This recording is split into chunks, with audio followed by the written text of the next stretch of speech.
Assalamualaikum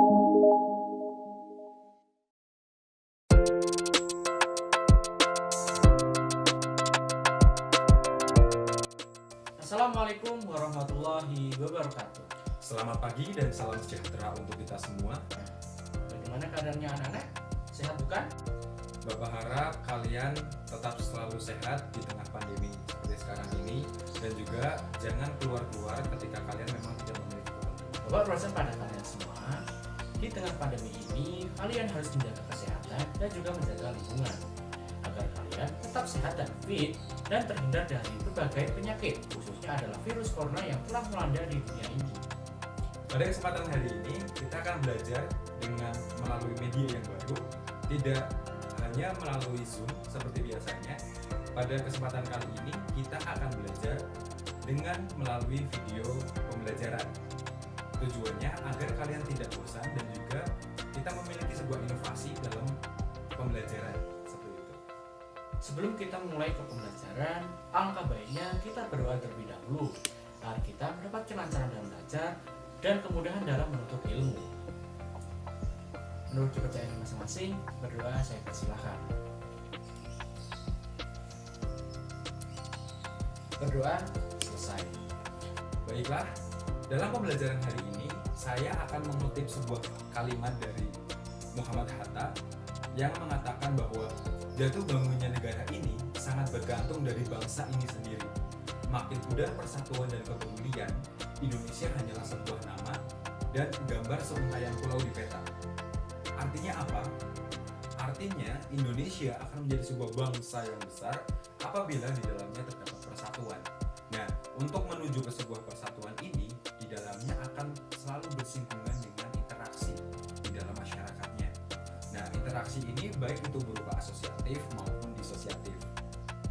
Hubungannya dengan pembelajaran kita hari ini kita akan belajar untuk menganalisis bagaimana bentuk-bentuk interaksi yang ada, dan juga kita hubungkan dengan teori atau konsep tentang interaksi sosial yang di pertemuan sebelumnya kita sudah bahas. Untuk itu, mari kita mulai pembelajaran pada hari ini.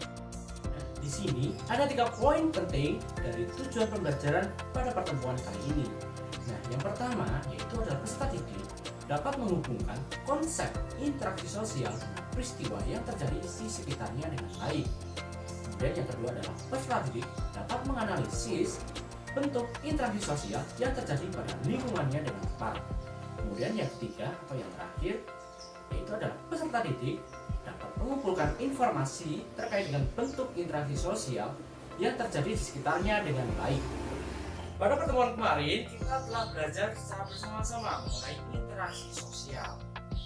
Kalian pasti masih ingat kan tentang materi pada minggu lalu, di mana kita pada minggu lalu belajar tentang pengertian interaksi, syarat-syarat interaksi, dan faktor, ciri-ciri dan juga bentuk-bentuk interaksi sosial.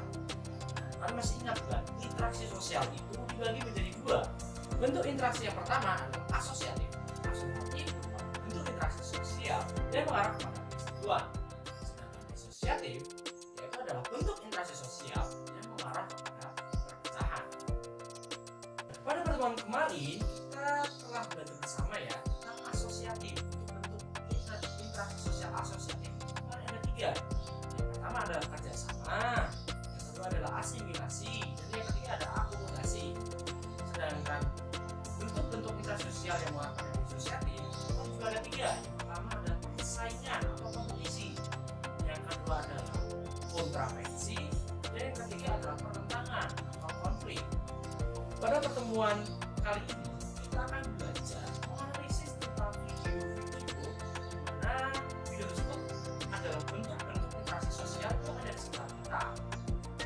Dan di sini kita akan belajar bersama untuk menganalisis video tersebut. Di sini saya akan menjelaskan bagaimana cara kalian menganalisis sebuah video dan dihubungkan dengan teori atau konsep interaksi sosial yang di pertemuan sebelumnya sudah kita bahas. Saya akan mengambil sebuah contoh video demonstrasi yang kemarin sempat terjadi di depan gedung DPRD Kota Semarang, dan kita akan analisis bagaimana interaksi yang terjadi di dalamnya. Sebelum itu, mari kita lihat videonya terlebih dahulu. Mahasiswa berbagai perguruan tinggi di Semarang menggelar aksi demonstrasi di depan gedung DPRD Jateng Rabu 7 Oktober 2020. Selain meneriakan orasi, mereka membawa spanduk dan poster berisikan sejumlah tuntutan. Mereka menuntut agar UU Omnibus Law Cipta Kerja dicabut. Massa juga mendesak untuk bertemu anggota DPRD Jateng agar suara mereka dapat didengar dan disampaikan kepada pimpinan partai di pusat. Berdasarkan pantauan tribunjateng.com, demonstran yang banyak dilakukan remaja ini tidak berlangsung tertib. Pasalnya, mereka melakukan aksi mendorong pintu gerbang di depan gedung DPRD Jateng. Meski sudah diingatkan aparat kepolisian, mereka tetap ingin pintu gerbang dibuka dan merangsek masuk ke gedung dewan. Tak kunjung dibuka, situasi makin memanas dan massa tambah beringas. Mereka pun mendobrak pintu gerbang yang terbuat dari besi itu hingga roboh meskipun sudah ditahan aparat kepolisian. Teman-teman tenang dulu, jangan anarkis, kata seorang orator ABI. Ia lantas meminta agar perwakilan rakyat menemui mereka untuk berdiskusi terbuka dan meminta undang-undang Omnibus Law Cipta Kerja dicabut. Setelah melihat video tersebut, ada beberapa hal yang dapat kita simpulkan dan juga analisis. Yang pertama, dilihat dari bentuknya, interaksi yang terjadi pada demonstrasi tersebut adalah interaksi antar kelompok, di mana kelompok tersebut adalah kelompok dari pemerintah dan yang kedua dari masyarakat ataupun dari mahasiswa. Nah, di situ ada banyak perkumpulan manusia ataupun individu yang berkumpul dalam suatu kelompok untuk melakukan interaksi dengan kelompok lain seperti itu. Yang kedua, yang dapat kita simpulkan dari video tersebut adalah demonstrasi tersebut dilakukan secara langsung. Hal ini dibuktikan dengan mereka yang melakukan demonstrasi dengan turun ke jalan dan melakukan demonstrasi di depan gedung DPRD. Di situ kita dapat melihat bahwa mereka melakukan demonstrasinya secara langsung. Yang ketiga adalah bentuk interaksi yang terjadi ketika demonstrasi. Bentuk interaksi yang terjadi ketika demonstrasi merupakan bentuk interaksi disosiatif. Mengapa demikian? Karena kelompok yang terlibat dalam demonstrasi tersebut terbagi menjadi dua. Yang pertama dari pihak masyarakat dan yang kedua adalah pihak pemerintah. Dari hal tersebut kita dapat menyimpulkan bahwa mereka terpecah belah menjadi dua pihak. Nah, dari perpecahan tersebut kita dapat simpulkan bahwa bentuk interaksi yang terjadi adalah interaksi disosiatif. Nah, bentuknya yang mana? Bentuknya adalah yang bentuk ketiga, yaitu pertentangan. Pertentangannya apa? Pertentangannya adalah ketika masyarakat tidak setuju dengan kebijakan yang dikeluarkan oleh pemerintah. Pertentangan ini belumlah menjadi sebuah konflik apabila di dalamnya tidak mengandung kekerasan.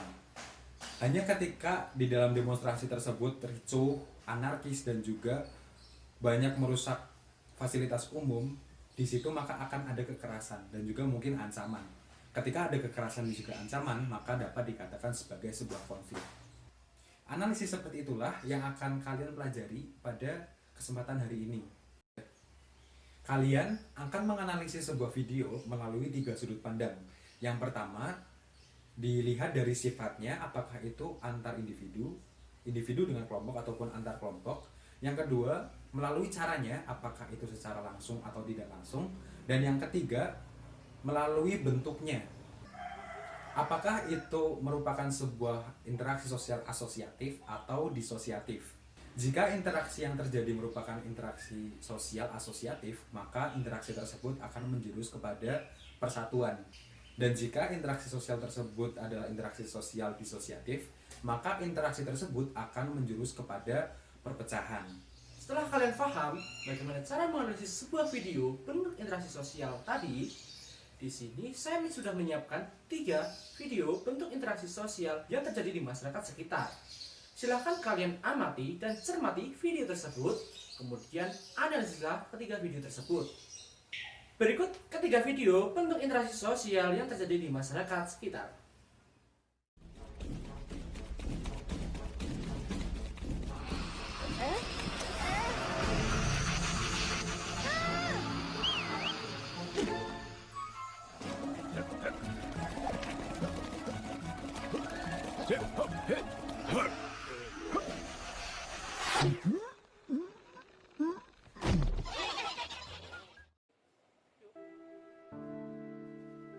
Hari ini aku pulang. Perjalanan yang cukup melelahkan.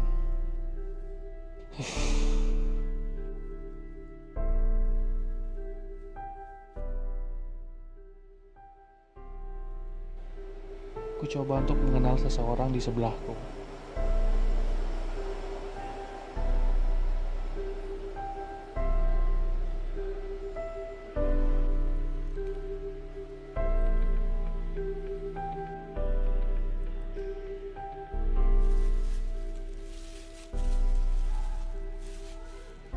Dengan segala upaya, aku coba untuk berinteraksi.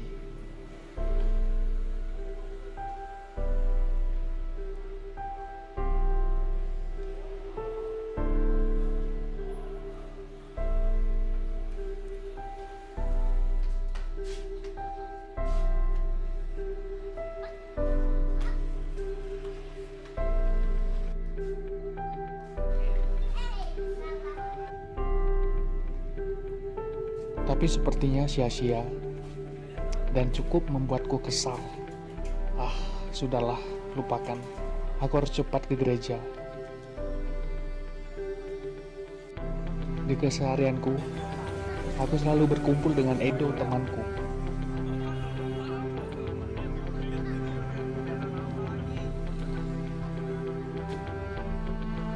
Pada hari itu, aku bertemu orang itu lagi. Dan itu cukup membuatku penasaran. Sebenarnya, siapa dia?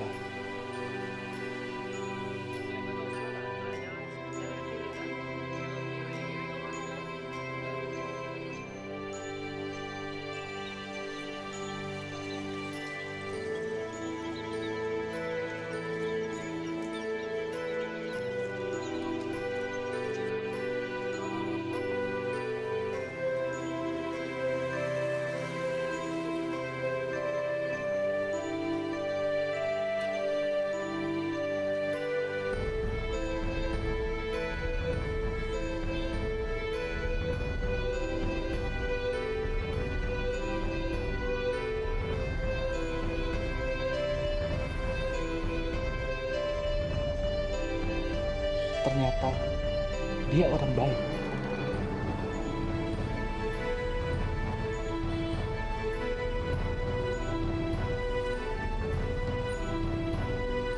Sebagai makhluk sosial, aku coba untuk berinteraksi lagi dengannya.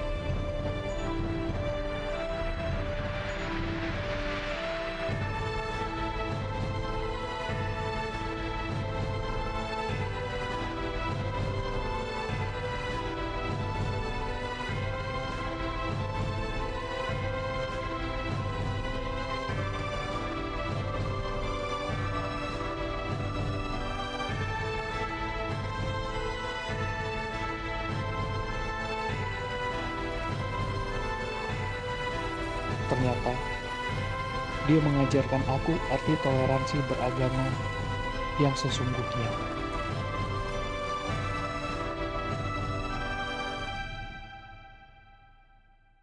Terima kasih untuk pelajaran berharga hari ini.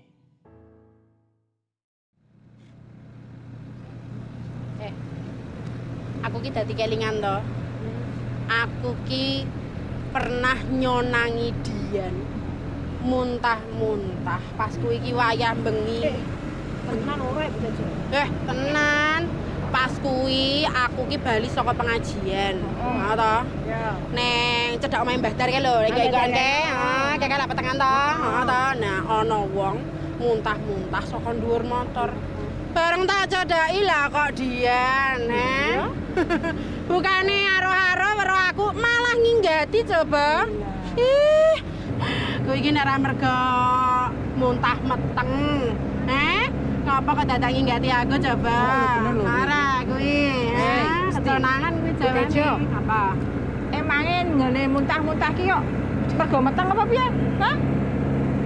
Lah iki buktine. Oh, Yuna. Muntah-muntah to mau. Kene ora meteng. Oh alah Yusam, kaya aku kira tau meteng wae. Oh lho Yusam. Ya jelas beda ta ya. wong muntah mergo meteng karo wong muntah masuk angin ki. Ora, beda banget kuwi ya. Ya iyalah cetha beda to Yusam. Piye to aku mbiyen ya meteng, Je. Aku mbiyen kae to Butejo meteng anakku ki. Rasane ki muntahku ki kaya kepiye ya? Ya ora ono isine ngono ta? Heeh lho. Lah ya kuwi mangkane aku dadi kelingan. Tugas kalian pada pertemuan hari ini adalah kalian akan menganalisis 3 video tersebut yang sudah kalian tonton. Nah, analisisnya seperti apa? Analisisnya seperti yang sudah dijelaskan sebelumnya, yaitu meliputi 3 sudut pandang. Yang pertama melalui sudut pandang sifatnya, sifat interaksinya, apakah itu individu dengan individu, apakah itu individu dengan kelompok ataupun kelompok dengan kelompok. Yang kedua, melalui sudut pandang caranya, yaitu dilakukan secara langsung atau tidak langsung. Dan yang ketiga, dilihat dari sudut pandang bentuknya, apakah itu asosiatif atau itu disosiatif. Jika asosiatif itu termasuk dalam kegiatan apa, jika disosiatif juga itu termasuk dalam kegiatan apa. Setelah menganalisis ketiga video tersebut, ada satu analisis tambahan. Analisis tambahannya apa? Analisis tambahannya kalian akan menganalisis bentuk interaksi yang terjadi di sekitar kalian. Interaksi yang terjadi di sekitar kalian nanti akan kalian foto dan juga kalian deskripsikan. Lalu kalian analisis sama seperti video sebelumnya. Untuk pengerjaannya, nanti kalian akan mengerjakannya melalui link Google Form. Untuk linknya nanti akan saya share, akan saya bagikan setelah pembelajaran ini selesai.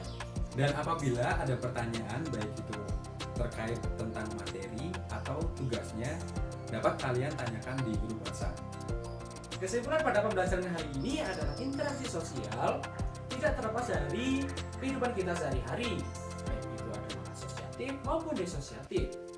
Dengan memahami konsep-konsep tersebut, kita dapat mengetahui dan dapat menganalisis dari interaksi-interaksi sosial yang terjadi di masyarakat sekitar kita. Saya mengingatkan kembali untuk pengumpulannya melalui Google Form yang nantinya akan saya share ke grup-grup WhatsApp kalian, dan batas pengumpulannya adalah hari Selasa tanggal 27 Oktober 2020. Jangan lupa untuk video interaksi sosial yang pada pertemuan kemarin juga dikirim ya. Nah, cukup sekian dari pembelajaran kali ini. Bila ada salah kata ataupun kekurangan dalam video ini, saya mohon maaf ya sebesar-besarnya. Assalamualaikum warahmatullahi wabarakatuh dan selamat siang.